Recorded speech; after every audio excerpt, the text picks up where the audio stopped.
Adlaw kaninyong tanan nga nagpaminaw karon, ning tulumanon kini ang akong suliran. Ilabi na kaninyo Dr. ni Obra o Attorney Elaine Bathan. Ingon man sa mga artista nga maghatag og kinabuhi ning akong suwat suliran.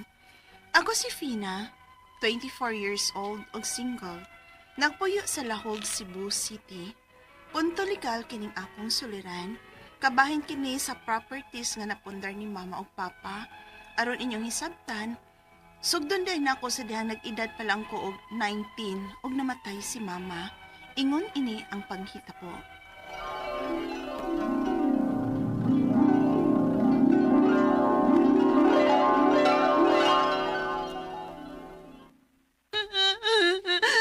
Ma!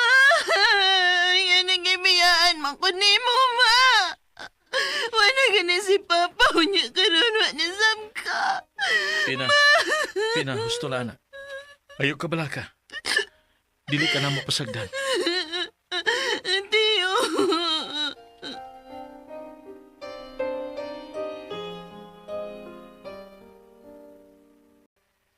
Kaon na.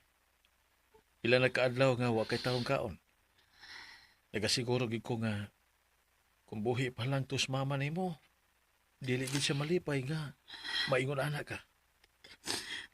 Mingaw na kayang pahit yo. Ako nalang usa. Sa gikaingon ko na, dili ka na mo pasagdan. Pina, wa pa ka magkinusara na ako. Nang imo mga igagaw, nahibaw ko nga nasakitan ka. Pero kung padayon ka nga mag-ingon ni Ana, mas masakitan magtanaw ang imong papa ug mama nimo karon. Tiyo.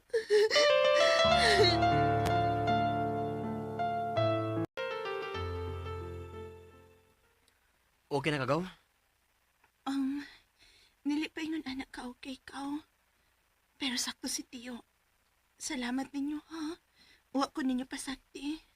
Sus, di na may tabo gaw nga pasagdan kagaw, uy. Kay buton na ba kay tuslas mama ug papa nimo namo sa buhi pa sila? Salamat ka.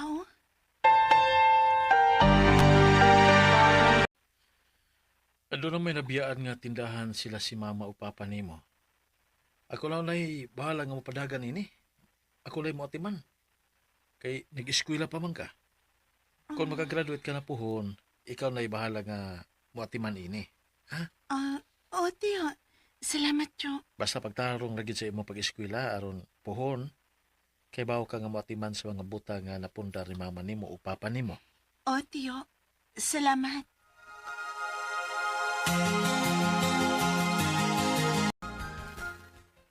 Gaw, mamaulit na kay naado kay bisita.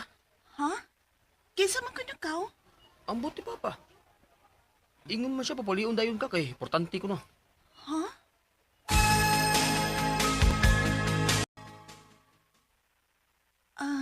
Tiyo. Kinsa sila? Anak ko ni Papa Rigor. Ha? Anak ka sa akong paparigor? O, ako si Miriam. Asawa ko ni Rigor. Oh, kadiyot lang ha. Tingalig na sayop mo, uy. Ako rang nag-inusarang anak ni Papa Rigor. O ang iasawa, mao nga akong mama nga si Mama Vicky. Gani, nakasal sila sa simbahan. Ikaw ang nasayop. Legal ko nga asawa sa imong amahan. Kami ang unang gikasal, sawa pa sila magpakasal ni mama nimo. Ayaw na lang ninyo libugag maayo ang bata. Usa magituyo ninyo nga mianhiman mo. Nga wa naman ang imong giingong bana. Duha ka tuig na nagkalabay ug matod mo. Nahibaw ka ni ana, di ba? Niya ko aron barugan ang katungod sa akong anak. Ingon man nako, isip nga legal nga asawa. Doon na matingali may katungod aning baya. Ingon man sa negosyo nga naibilin sa akong bana. Murag na sayop ka ng bahina, ma'am. Kining tanan, bunga ni sa pagpaningkamot sa ako igsuon og ni Rigor. Dili lang kay ni Rigor. Wa man sad ko niingon nga kuhaon nako ang tanan. Ang gusto ko lang pangayoon ang bahin sa akong bana. Unsa? Di tingali na pwede, oy. O nganong dili man pwede, sir. Bisag asawa ka pa ni Rigor, doon naghihapoy katungod si Fina nga akong pag-umangkon sa hinaguan ni Rigor. Kaya anak man siya. Dili na mo pwedeng suluhon tanan. Kun mao, maproblema gyud ta ni Ananda Pita. Kay bisag unsaon, legal ko nga asawa ni Rigor og mas dako ko katungod sa iyang kabtangan. Og kanang pag-umangko nimo, anak lang siya sa gawas. Tiyo!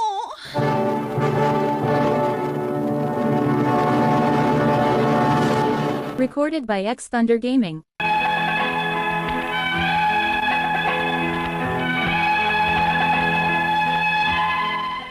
Nainti na nga akong edad sa dihang una kong nahibaw nga naaday asawa nga lain si Papa ug nga siya kuno ang legal nga asawa. Wa ko makasabot sa kong gibati na itong higayuna kay maipagtuon ako nga kamira ang pamilya sa akong Papa. Ug nakasiguro ko nga wa sab gyud mahibaw si Mama ni ini. Ug sukad lang nga nagpailang asawa ni Papa, hapit way adlaw nga dili siya mohunong sa pagsigi og samok namo. Unya, Pa, kung tinuod magani ba nga siya gyud ang legal nga asawa ni Uncle Rigor, unsa may tabo ni Fina? Kanang wala ko mahibaw, Norman. Pero Fina, ikabala ka. Dili ka na mo pasagdan. Kauban minimo aning giatubang nimo karon. salamat, Jo. Pa, wa ba ko di ay sinumar sa una? Dili ba required man na sa una kung kastlon ka? Wa din na makita ni Auntie Ato sa una? Sa una man god, wa pa na kinahanglan na ang sinumar kung magpakasal ka. Mao tingali na inahitabo sa mama nimo, Fina, ug sa imong papa. Jo. Ibaligyan ninyo ang bay? Oh, o kinahanglan nga makig-cooperate ka. Kung dili ka gusto nga magdako ta. Pero hinaguan man nilang tanan ni Mama o Papa. Mao bitawng ibaligya aron mabahin og tarong. Basin baya kung tinud-on ko ni. Basin og naay mga properties nga nakapanganra sa imong amahan. Tingali bayag, porsyento lang ang imong madawat sa imong pagkaanak sa gawas. Kadyot. Dili naman ni mao ang inyo. Panamastamas naman eh. Wa mo'y natampo nga kahago og singot para ini. Kunya sayon no rin sa pagsulti nga ibaligya ninyo. Sir, tingalig nalimot ka. Legal mi nga pamilya. O bisag unsaon pa nimo. Kami ang dunay dakong katungod tungod kay legal mi nga pamilya.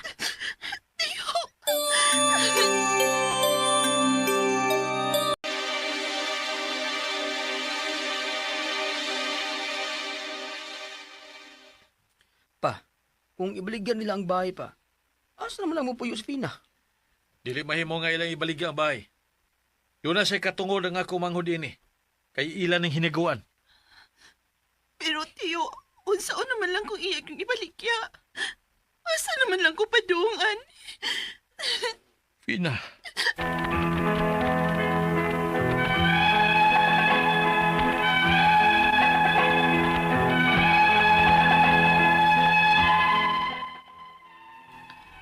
Baintikwatro na ko karon, pero hangtod karon, galibog kog unsaon ni pagsulbad ang maong sitwasyon.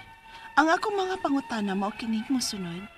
Unang pangutana, mo'y gusto sa unang asawa ni Papa nga ibaligya ang bay o kinahanglan nga mo cooperate ko aron dili ko nun niya ipaabot sa balaod. Kung maabot man gani sa balaod, unya mapamatud-an nga legal gid siya nga asawa, tinuod ba nga mas dako siya katungod sa properties nga nakapangan sa akong amahan ug inahan? Ikaduhang pangutana, ibutang ta nga mahug yun og illegal ang kasal sa akong mama ug papa. Unsa may mahitabo sa properties nga ilang napundo niadtong panahon nga nag-uban sila? Doon na paghihapoy katungod si mama sa maong properties? Unya kay wa naman si mama, ako naman lang usa. Unsa may mahimo na ko ani? Ikatulong pangutana, ingon ana arba gyud ay kasayon sa una ang magpakasal?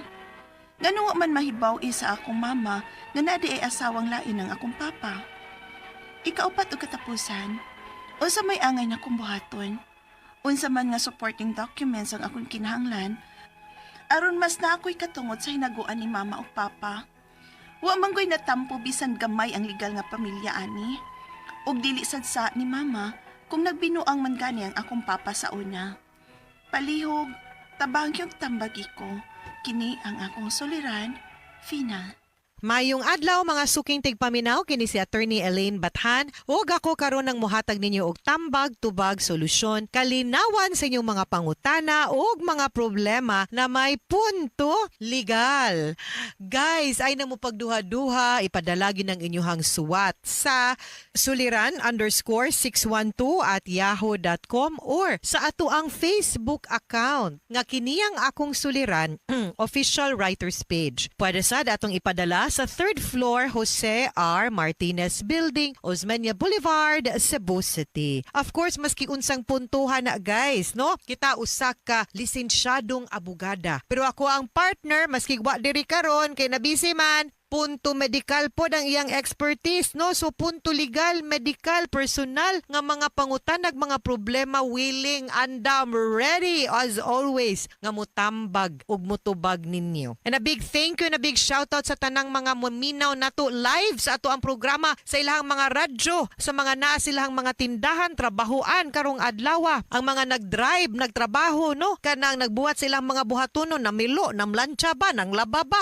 nagandam na bas luto or unsa din ha ang mga lamig life nga naghigda-higda lang. Regards sir, kamo na gyud. No, sir ug ma'am, kamo na gyud sana all. No, pero salamat kaayo sa inyong pagpaminaw sa atong programa. Okay, ato ang letter sender guys karong adlaw, punto legal man ta, 24 years old from Lahog, Cebu City. Kani siya pagkamatay sa iyahang mama 19 years old pamani siya in town, no? Unya sakit pud ni pamalandungon nga pagkamatay sa iyahang mama dito niya naibaw-an nga naa daytoy lain iyahang papa, pero di gid to lain kay sila may nahug og other party kay naa day legal nga asawa ang iyahang papa, no? So dito ra gyud na nigawas ang kamatuoran, no?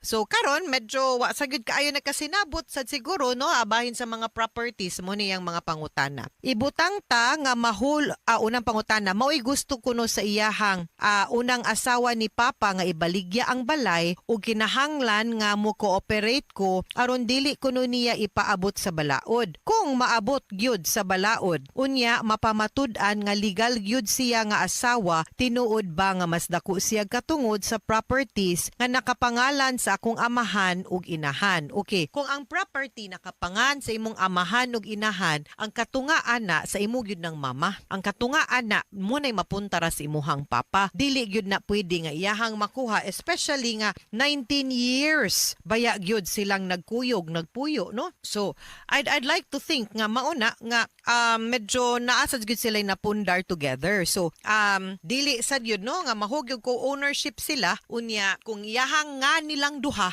na naagibahin ng imuhang mama. Dili gyud pwede nga ako untanan sa imuhang papa. Kung nakapangan ha, nakarehistro gyud. Ikaduhang pangutana, ibutang ta nga mahulog gyud og illegal ang kasal sa akong mama ug papa. Unsa may mahitabo sa properties nga ilahang napundo atong nag-uban sila. Duna bagyapoy katungod si mama sa maong properties. Unya kay wala naman si mama, ako naman lay naa. Unsa may laban nako ani nila. Okay. Ato lang yung tan-awon kung asa nakarehistro. Kay kung nakarehistro solely sa ngan sa imong mama or papa and mama, then naagyud mo'y katungod imuhang mama, no? Naagi bahin ato out of her own share. Unya ikaw ra may anak kay di man legal ang ilahang kasal, di makapanunod ang imuhang papa, imo ra na ang share sa imuhang mama, no? Di pod kahilabot ang imuhang papa ana. In a way you would be protected, no? But bata-bata para baka kinahanglan sad gyud ka giya og advice sa usa ka abogado, and I will really suggest nga makikita kag abogado, kuhaa ang mga titulo sa mga properties nga nakabutang din ha, title, tax declaration, nga nakabutang angan sa imuhang mama as either exclusive nga owner or co-owner. Ikatulong pangutana, ingon ana ra bagyo di ay kasayon sa una nga magpakasal nganong wala man mahibaw-an sa akong mama nga nay asawa lain akong papa.